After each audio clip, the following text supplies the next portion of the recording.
In today's aviation recap video, there's coverage on a new aircraft order for Airbus, Thai Airways looking to expand its fleet further, and Emirates growing its network towards South America. Let's begin with the first aircraft order that came at the 2024 Singapore Air Show. Starlux announced plans to improve its fleet of aircraft by committing to none other than more Airbus jets. It was an order announcement that certainly flew under the radar. As part of the latest order, the airline secured additional Airbus A330neo aircraft, with 3 more now set to join the fleet in the future. However, really the landmark purchase, and I'd argue the one that got the most amount of attention, was a deal for 5 of the Airbus A350 Freighters. The newly launched freight endeavour by the European plane maker is aimed at snatching market share away from Boeing, which we know has long dominated the sector. Since its conception, Starlux has committed to only flying Airbus passenger planes, which now sees a fleet among the youngest in the world. Therefore, a commitment to more Airbus aircraft shouldn't necessarily come as all that much of a shock. Data indicates that the airline has 21 aircraft in its fleet, but when taking a look at that all-important average age, the fleet stands at a staggering 2.2 years. The oldest series is only the A321neo at 2.6 years. Looking ahead, a commitment to the A350 Freighter will allow for deployment across some of the world's busiest cargo routes, and will fly with Starlux cargo.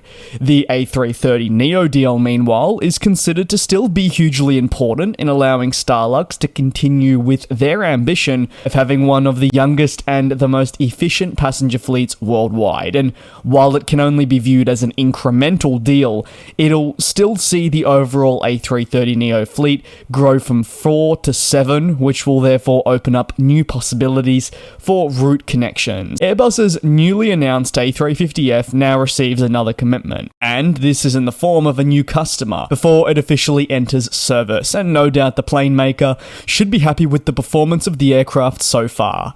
Additionally, Starlux will look to cement itself as a leading airline in the region and boost its cargo flying long into the future, as this will enable better diversification of revenue streams. Featuring the largest main cabin cargo door in the industry, Airbus has focused on optimizing overall fuselage length and what they say as well capacity for standard pallets and containers. Meanwhile, they highlight a 45-ton lighter takeoff weight, which is achieved through over 70% of the airframe made of advanced materials. On to the next story, and Emirates has unveiled plans to boost its operations towards South America by adding Bogota to its network. This will be served via Miami with the 777. As part of the latest announcement, the airline will serve the Colombian capital from June 3rd, 2024, with daily service departing again from Dubai via a stopover in Miami before then it does venture down south. The announcement expands Emirates' South American network to 4 gateways and complements service towards Sao Paulo, Rio de Janeiro, and Buenos Aires. However, more importantly, the airline will establish a historic first ever described link between the northern part of the South American continent and the Middle East region. Emirates says it sees pretty strong demand for flights between Colombia and the UAE, and that launching services makes sense. However, the airline also believes there's strong demand for onward connectivity across the Emirates global network, something we see them use to their advantage on numerous occasions throughout their network. Emirates says that the service will operate as EK213214, departing Dubai at 2:15 in the morning, arriving in Miami at 10:05 in the morning, and then after a 2-hour layover, it'll leave for South America before arriving at 3:25 p.m. The schedule does have 2 different timings. We have the winter schedule and then the summer schedule. The airline notes that the winter schedule comes into effect from November 3, 2024.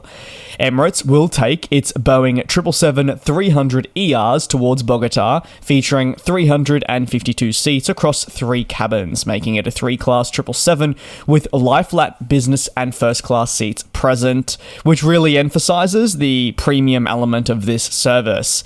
Additionally, Emirates highlights the freight capabilities of the 777 with up to 20 tons of cargo capacity on each flight. So as a result, new but also existing global markets can benefit from Colombian exports. Emirates says its 777s are also equipped with leading in-flight entertainment. Now, this includes thousands of channels and many languages present. We know that Emirates flies to locations right around the world. It's therefore essential that their IFE caters to people from all walks of life. On to the final story of today, and we're moving back to Thai Airways, who announced in the last week or so plans to expand its fleet by signing a lease agreement with leading aircraft lessor AerCap. As part of the latest lease agreement, the airline will see 4 total A350s delivered. It is very important to note that 2 of which have already begun operating with the company. That means there are 2 remaining units that are scheduled for delivery in actually the first and second quarters of 2024. So therefore, the commitment to that aircraft will be concluded by the midway point of this calendar year. Additionally, on top of the 350, the airline says it will acquire 3 787-9 jets. The 787s will be delivered from the second quarter of 2024 through to the fourth quarter of 2025. The 787 commitment that we're seeing with AerCap is away from the recently announced order with Boeing, which was for 45 Dreamliners with options for further. Given the delivery timeframe of fresh, new factory-produced 787s from Boeing, the aircraft from AerCap are scheduled to arrive sooner rather than later and give them the boost that they may be after regarding capacity. And while wide bodies are always going to play a prominent part of the latest fleet development, the airline has also said it'll take delivery of 10 A321neo jets. These single-aisle next-generation planes are scheduled to arrive in the third quarter of 2025 through to the second quarter of 2026. Ultimately, these commitments are scheduled to continue rapidly dropping the average age at Thai Airways, and will see their reliance on next-generation and far more efficient planes continue to grow.